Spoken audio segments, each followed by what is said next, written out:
Assalamualaikum warahmatullahi wabarakatuh. Halo teman-teman semua, dalam video kali ini saya akan membahas isu mengenai DPR, yakni usulan dari anggota Komisi 2 DPR satu provinsi maksimal 8 kabupaten atau kota. Berita ini mengangkat persoalan mendasar terkait pengelolaan keuangan daerah yang dinilai tidak efisien serta tantangan dalam pelaksanaan otonomi daerah di Indonesia. Menteri Dalam Negeri Tito Karnavian dari anggota Komisi 2 DPR RI, Mardhani Alisera, mengungkapkan bahwa pendapatan asli daerah atau PAD yang kecil menjadi hambatan utama pembangunan.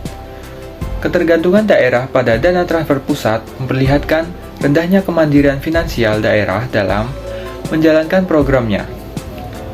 Menurut Mardhani, salah satu penyebab utama kondisi ini ialah implementasi otonomi daerah yang justru menciptakan banyak raja kecil di tingkat kabupaten dan kota.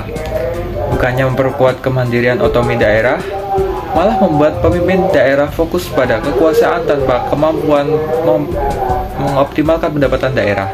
Akibatnya, anggaran daerah yang kecil menjadi sulit digunakan untuk mendukung pembangunan secara maksimal. Sementara itu menyoroti masalah ketidakefisienan penggunaan anggaran daerah. Banyak alokasi dana yang hanya digunakan untuk keperluan administratif seperti rapat dan studi banding. Sementara dana yang benar-benar dirasakan oleh masyarakat hanya relatif kecil. Salah satu contohnya adalah program penanganan stunting, yang dimana dari anggaran 10 miliar rupiah, hanya 2 miliar rupiah yang dialokasikan untuk bantuan langsung. Dan sisanya hanya habis untuk kegiatan pendukung saja. Ketidakefisienan pengelolaan anggaran ini menunjukkan lemahnya perencanaan dan pengawasan di tingkat daerah. Banyaknya alokasi dana yang digunakan untuk keperluan administratif mencerminkan pola birokrasi yang lebih mementingkan prosedur dibandingkan hasil nyata. Padahal, anggaran yang efisien sangat penting untuk mendukung program yang berdampak langsung untuk masyarakat. Sebagai solusi, Mardhani mengusulkan pembatasan jumlah kabupaten atau kota di satu provinsi maksimal hanya 6 hingga 8 wilayah.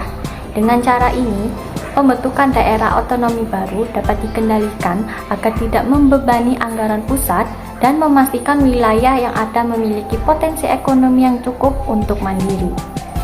Selain itu, kriteria pembentukan daerah otonomi baru perlu direvisi. Selama ini, pemekaran wilayah sering dilakukan tanpa mempertimbangkan kelayakan finansial dan infrastruktur wilayah tersebut. Akibatnya, banyak daerah baru yang tidak memiliki kemampuan mandiri, sehingga terus mengandalkan dana transfer dari pusat untuk memenuhi kebutuhan dasar. Tito juga menyarankan daerah untuk lebih fokus pada penguatan PAD sebagai langkah untuk mengurangi ketergantungan pada dana pusat. Daerah-daerah perlu didorong untuk mengembangkan potensi lokal seperti sektor pariwisata, pertanian, dan juga industri kreatif. Inovasi pemerintah daerah dan dukungan kebijakan pusat menjadi kunci utama untuk mewujudkan hal tersebut. Penting juga untuk memastikan penggunaan anggaran lebih efisien dengan memprioritaskan alokasi dana pada program yang memberikan dampak nyata bagi masyarakat. Anggaran seharusnya lebih banyak digunakan untuk pembangunan langsung dibandingkan dengan kegiatan administratif. Pengawasan ketat dari pusat dan lembaga terkait diperlukan untuk memastikan setiap rupiah digunakan dengan tepat. Persoalan ini mengindikasikan bahwa diperlukan tata kelola pemerintahan daerah. Pemerintahan pusat dan pemerintahan daerah harus memperbaiki sistem pengelolaan anggaran agar lebih transparan, akuntabel, dan lebih fokus pada pelayanan publik. Jika tidak, otonomi daerah akan terus menjadi beban tanpa memberikan manfaat maksimal bagi rakyat. Dengan demikian, evaluasi mendalam terhadap kebijakan otonomi daerah dan pengelolaan anggaran menjadi hal yang mendesak. Jika dikelola dengan baik, otonomi daerah sebenarnya dapat menjadi alat untuk meningkatkan kemandirian, memperkuat ekonomi lokal, dan memenuhi kebutuhan masyarakat secara lebih optimal. Proses penggabungan daerah dan pembatasan pemekaran harus dilakukan dengan cermat untuk menghindari dampak negatif terhadap kesejahteraan masyarakat yang ada di wilayah terdampak.